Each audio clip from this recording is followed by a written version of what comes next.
Hello, good evening. How are you doing? I hope that you're well. I hope that you've had a wonderful weekend, and it's now on Monday.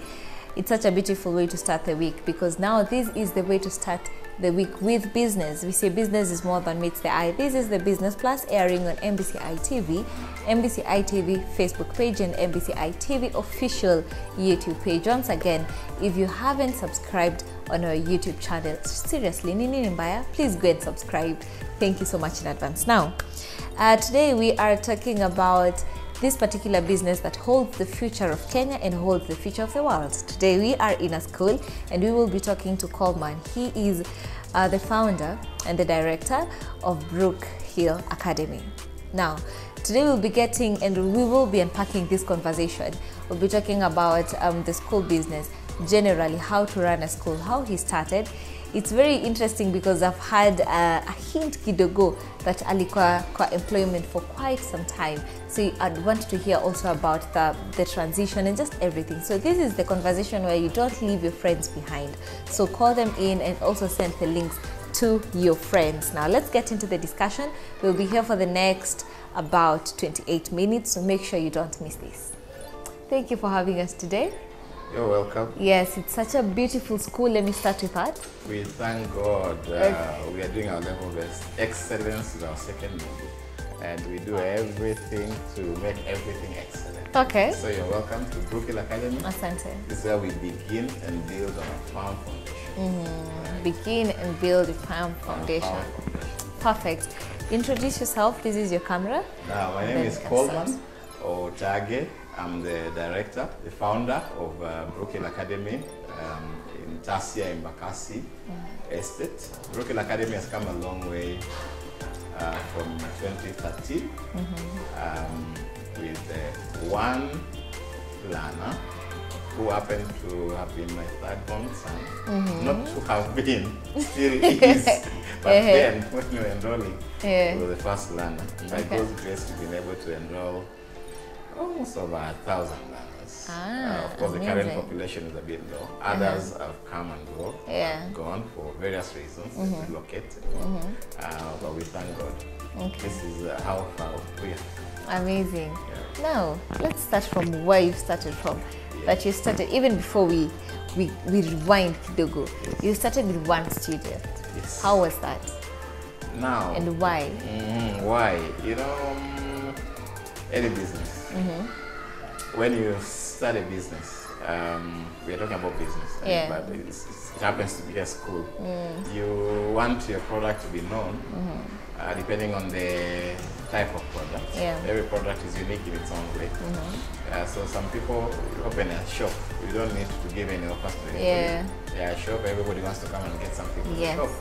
But something like a school, you open it, is in a corner somewhere. People want to know exactly what it is that is happening here. So in a school, people must come and find learners there. So if prospective parents come and then there's no learner, then what happens? And but that was by design. I knew my third-born son was the age of going to school. And intentionally, I had decided I will not enroll in any school. I will enroll him in our school that we were starting. For good reasons. Because I could afford to enroll him in any school and be able to pay. And so because I was starting this school, I wanted to set the standards. So I had done some fact finding, you know, some research on how some of the best schools, what they do, how they operate, and I wanted to do something like that. And so I had to set the standards, and I decided to sacrifice him. So that is how he started the first one. Then our second, the last one, was not yet the age of going to school. It was to stay home for another 1 year before starting school. But now that we were just starting, we had also to add him to the number. So there were two of them. So when we started, we got several inquiries, but tentatively 3 parents came. And they say that they could not afford to pay fees, so we should just take their children. Because it was a difficult decision. That time we were starting. We have prepared done a business plan. Yeah. Done fact finding, research here and there, identified a place to start a business. Yeah. Did an open day, we have furnished, we have bought everything. So it's a business, so you have to invest everything that is required. So day one, this is what is happening. So we had to take those 3 other learners on scholarship. So they were 5. Yeah. So that's how Brookhill Academy started. Okay. I love that aspect that you've brought, that when you're starting a business, especially when you're offering services, sometimes you'll have to offer free services so that people will be able to know what you're doing. Because most of the business people unasemanga, "Ay, mimi nimeinvest, I can't now give you for free, you have to pay for it." Yes. But I love that aspect that you've brought. Now let's track back a little bit. Where did you come up with the idea that you want to start a school? What were you doing at that point? How was it?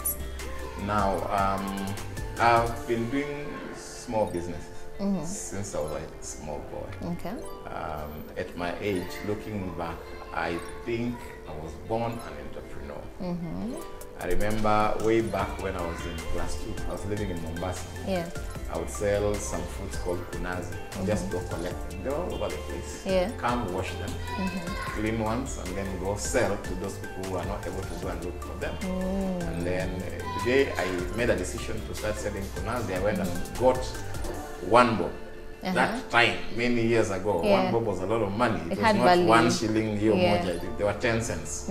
So 10 of them. Yeah. And then after some time, I'll go change them into 5 cents. So 20 of them and carry them in my pocket. So I was feeling great. Yeah. So that's one of the initial businesses I did. And then also in Mombasa, as we were growing up, we'd go and collect scrap metal. Those days, toothpaste and so many of the cosmetics for women, they were in tubes, aluminum tubes. So once you are done with it, you go throw it for people. So we go pick, clean them, put them together, go and sell in a place in Mombasa called Baringo Street. But in the course of time, that name Baringo Street is Baringo Street. So we would go to Baringo Street Saturdays after you've collected enough. And then there is an amount of money for a kilogram of aluminium or copper or normal lead. And we get money and we feel good. We go buy some of the things that young children like buying candies, and occasionally as we grow up, there's a cinema not far from home called Moon's Cinema. You go and watch movies, you know, at least you have some money, you're making money for yourself. You don't have to wait for your parents to give you money. And then I go to the village. Then I realized in the village they have a lot of cassavas in the farm. And I tell my mom, whenever we go to the market during market day, I see people selling a number of things. Why don't we just dig? So my mom was like, it's okay. So in the village, I dig cassava, I carry to the market, I make money. Then I realized that at home we have a lot of chicken. And then I am like, oh, this chicken we can't eat. Why don't we sell some? So I go to the market again, sell, bring back money. And then, you know, a number of things I did when I was a young. So my mom had confidence in me. My mom also was doing small-scale business, selling dried fish, mongo, mena, you know, mbuta, and the rest. And then so I would help her to supplement. So she liked me for all this. And then I would also make broom from grass. There's a special kind of such grass an entrepreneur in Mombasa. small age. I would sit at home, and because now my parents are not able to give me pocket money to go and do 1, 2, 3 things, I have to look for money. So those small things that I started doing way back. Then I go to school. I go to Form 1, the Shimolatewa School, and Shimolatewa School was near the beach, Serena Intercontinental in Mombasa. And then I realized that when you go to the beach boys, they exchange the curios with some of the whites, give them t-shirts, open shoes, those kinds of fancy bags. And then I would go and buy, and then come and sell to other learners in school for this amount of money. That's what I did again in secondary school. I go to the university. When I went to the university, I have to look for something again to supplement the money that I have. I decided to become a photographer. Of course, the name for that tag was not a good one. So I decided to be creative, and I called myself a snapist.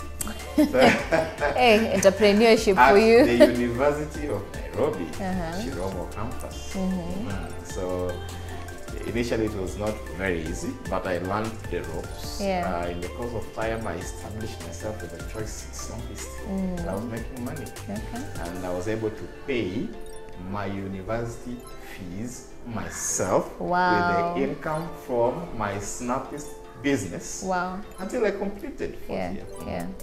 My dad had retired that time when I was going to university, so he just paid my first year fees, and then I couldn't get the help loan in full. I just got part of it, so I had to look for ways and means of complementing that. So that's how I did. Okay. At that time, what were you studying? I was studying Bachelor of Science, Maths and Physics. Maths and Physics. Correct. Okay. So I graduated from the University of Nairobi. I was employed in the same university. I started working in the Board of Postgraduate Studies, and then after some few years I went to administration, and then I went to the pension scheme in 2003. The post that the place I've worked until now that I'm leaving in the next few weeks. I've decided to just leave formal employment to mind my own business. So I'm coming to now why I decided to think of school business. In the course of time, I was doing all these manner of businesses. When I left campus, I couldn't continue doing the camera business because of the places I was staying in. And then I kept on imagining what I can do. I tried some supplies, you know, office supplies, stationery, toners. I would look for a few other things, mitumba to sell. Then I got to land with a place called Garissa Lodge in Isili, where people were buying clothes at a bargain. And because not everybody knows about there, I would go buy suits, then go sell to other people in offices who are not able to go. I make some 500, 1,000 on top, and that is how I was living. And then in the course of time, now I've started life, I've gotten married, I have a family, this pressure and the salary I'm getting is not that much. I kept on thinking, what is it I can do to supplement my income? So I started a few businesses, butchery, it didn't work. I tried matatu. It didn't work. It's a whole story in itself. And then I decided to give myself a break. I thought there is something that I should be able to do that can work. And so in order to do that, I will take time.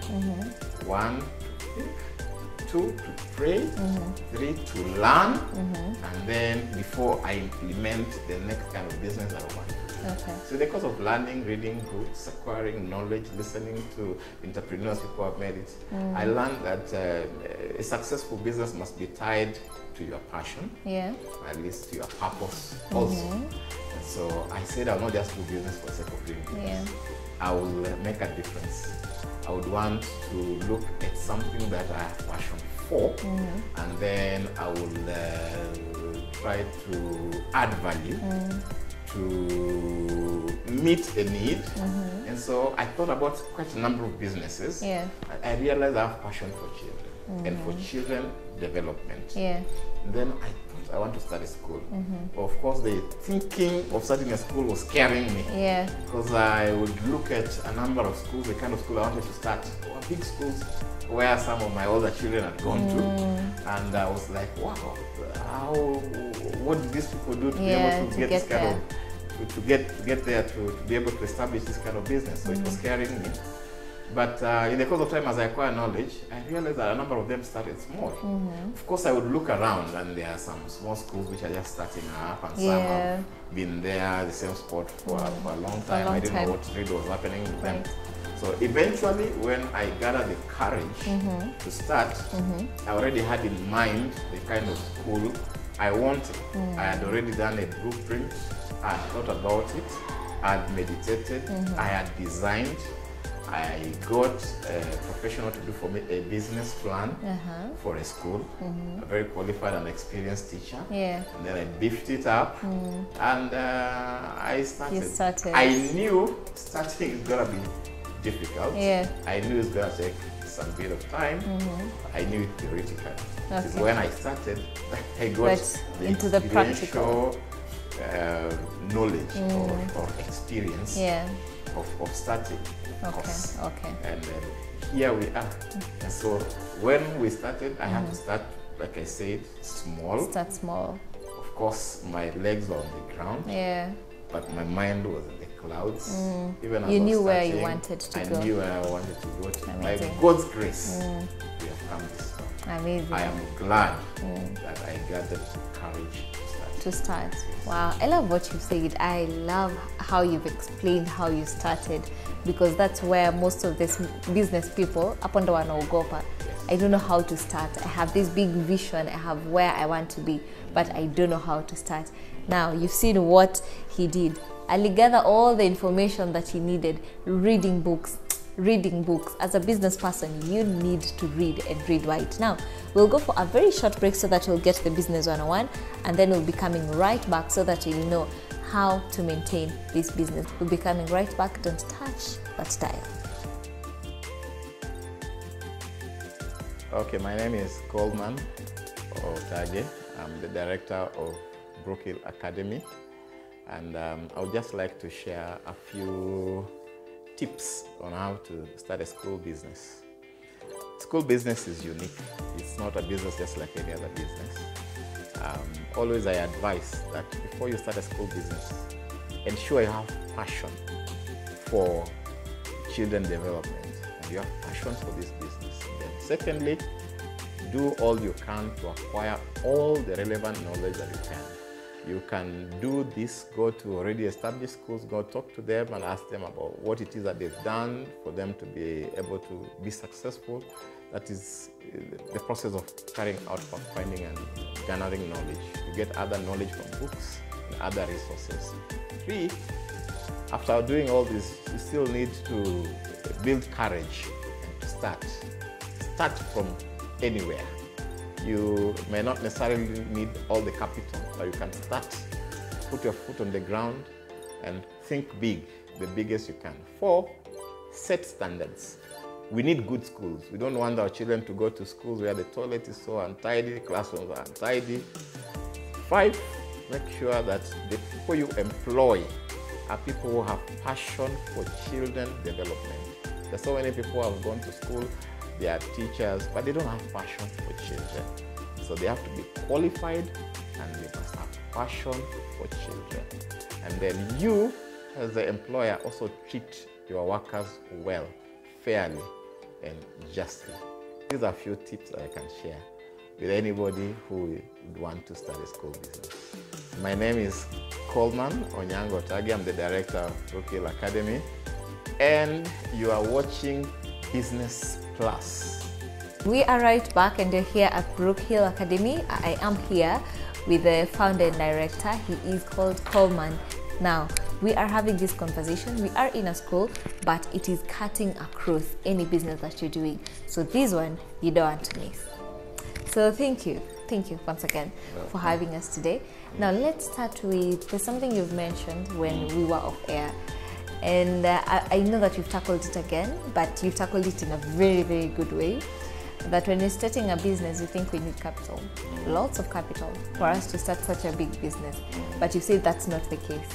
Tell us about it. Actually, that is not the case. 99% of 99 of the people always imagine for you to start a business, you need capital. Yeah. But from experiential knowledge and from knowledge I acquired from people who have been there and done it, yeah, you don't necessarily need capital to start any business or any business venture. What you need is a well worked out blueprint for the business, a well worked out, fully baked business plan. A fully baked business plan, ideas that are well concretized, thought out, have immense and enormous capacity to attract financing or capital for that matter. That's a documented fact. But 99.99% of the people always imagine, I want to start a business but I don't have money. And I keep on telling them, and it's difficult for people to reconcile that in their mind. They want capital first. In fact, research shows that businesses that start with capital always don't go very far. But businesses that start with a well worked out business plan have ability to to withstand. To withstand. Yes. Okay, okay. Now let's talk about this person who's now started a business. Mpaka hapa tumeanza biashara. Yes. And you have around 5 kids.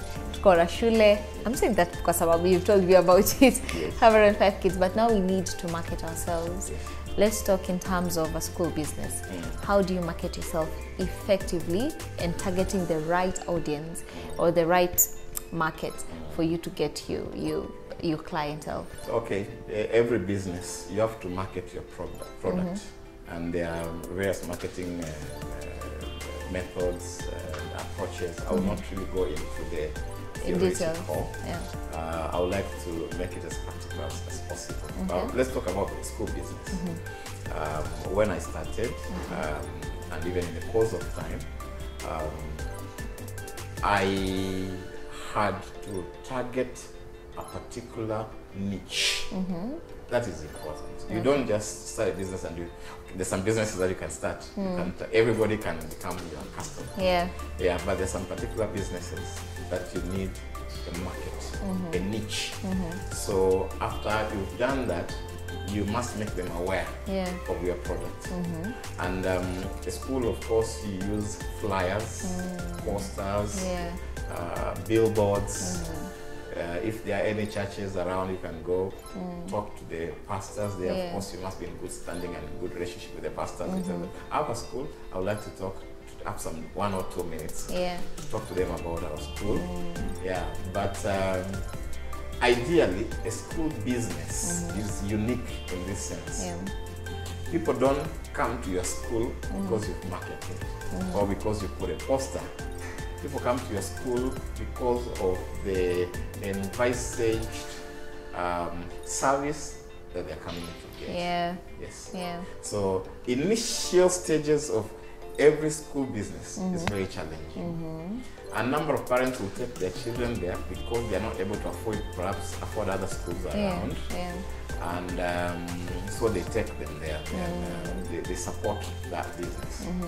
But mostly, when parents come to you starting a business, you see if you have a good product, well thought out, you are genuine. It shows. It shows in your your outlook. Yes, you ooze that energy. You see, we are human beings, and we cannot we cannot but understand that every human being is able to pick out.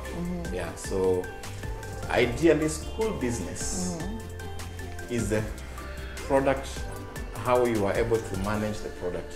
I'm looking for appropriate, descriptive, accurate English words to describe it. But the standard of educational services that we are offering will sell you. Like so you any have other to business, offer quality. You have to offer quality. And like every other business, the way you manage your customers really matter. And schools grow basically mostly by referral, by word of mouth. I went to this school and it's doing well. People very well. My child went there and she couldn't speak English. Now she can communicate in good English. My child went there, she couldn't write, now she can write. And so on and so forth. So word of mouth. Word of mouth, and the product is the one that sells you. I always give this example. Every parent, when you move into a new estate, you don't look at the posters before you take your child to any school. You inquire and you ask, which is a good school around? And always you hear a number of names being mentioned. So you have to work on the value of your school. You check at the value of the school, now you visit, you check it out, and then you satisfy yourself, this is where I want my child. So various other marketing ways is we have been using social media strongly over the years, especially Facebook marketing. But our philosophy is not to show what we don't have. We are very genuine. We don't lie. We don't sell lies. We only show what we are able to provide. All right. And now that we've gotten to that point where I've now marketed my school, and I am sure I'm getting clients. But I don't want to operate in a way that's niko na issue of the government. So what are some of the permits the and statutory certifications? requirements? Yeah, just like any other business. The school, some of the government has been very lenient. People start schools before you get certification by the government, by the Ministry of Education, to give you that license, ministry license to operate the school. But just like any other business, you need some statutory compliance with the city council, with the government, all the certification, business permits, you register a name. And then after you have started, before Ministry of Education can come and give you a certificate to operate, there are basic minimum requirements that you should have. Size of land, facilities, number of toilets, standard classrooms. You have employed qualified teachers who are registered by TSC, all those requirements. They are available in the public domain. And those are some of the requirements that you need to have before you start a school. So just like any other business, there are normally those very unique requirements that you must meet. Of course, you have to be compliant with the government through KRA and now NSSF if you have employees and so on and so forth. And now that you know, handling a school is handling the future, because you're handling, in fact, you're handling the future in the present, because you're handling the students from the past. From the past, right? So how do you just do that to make sure that you balance, especially now with the very sharp kids that we have in this generation, not like our times where that is what you'll do. Right now we have very sharp kids, and you have to really mentor them in a way that they'll have a very bright future. So how do you balance that? Now, let me say something. Thank you for asking that question. This is where my passion now for children development comes in. I don't know what happens in other places where somebody has just started a business for school as a business for business sake. I think school is a very unique business. The real business is a business of developing the learner before you come to making money through revenue that is generated from the business. So like you're saying previously, we used to go to school, and the majority of the schools are government schools anyway, and there are a few private schools here and there. But right now, the children are sharp children. I like saying this, and I say it time and again to my staff, to parents. There is no bright child and foolish child. Every child is unique in their own way. Everybody has been born with a purpose. And my responsibility as an proprietor of a school, an operator of the school, is when this child comes in, for me to impact this child so that they become a champion in whichever area that God has gifted them. What we provide in school, we call it basic education. Every human being must acquire basic education. Ability to read, ability to write, to recognize, cognitive recognition, and all those technical things I don't want to get into them right now. But basically, in brief, we need that basic education. But ultimately, every human being must be able to bring out that purpose for which God created them. The majority of us, we go through life without being able to identify that. But somehow, education can always help us to make our future better. So you are talking about us operating in the present and in the future. Of course, we take cognizance strictly of that fact that we are building the future of a nation. Because in school, I started by saying there's no child who is foolish or bright. We need everybody. We need engineers, we need pilots to fly us, we need doctors to treat us, we need teachers to teach us, lecturers to train us, we need plumbers to unblock our sewage system in our homes, we need cooks, we need designers, we need beauticians, we need policemen, we need military people, security people. We all need all these people, and they are important.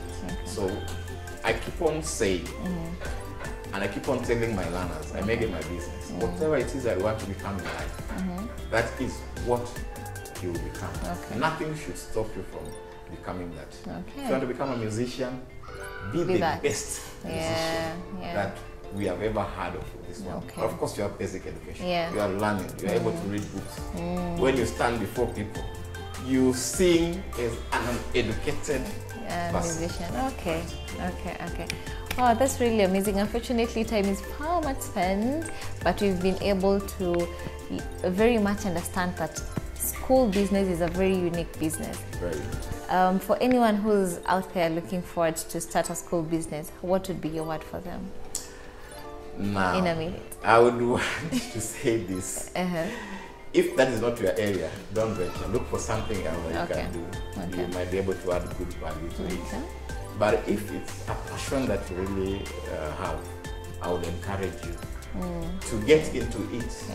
Your bottom line, your motivation, your inspiration should be to change and transform lives. And then now you can begin now thinking of all the other things.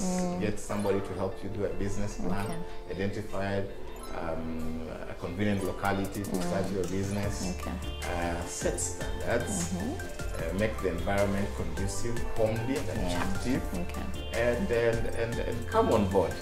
We need good schools to be able to impart knowledge and to transform lives. Thank you very much. Thank you so much for joining us today. We've had an amazing show. This has been The Business Plus, airing on MBCI TV, MBCI TV Facebook page, and MBCI TV official YouTube page. Thank you so much for tuning in. I'll be seeing you next week on another amazing episode. But for this week, I know that you have learned a lot. Go out there and implement. I'll see you next week, same time, same place. Bye.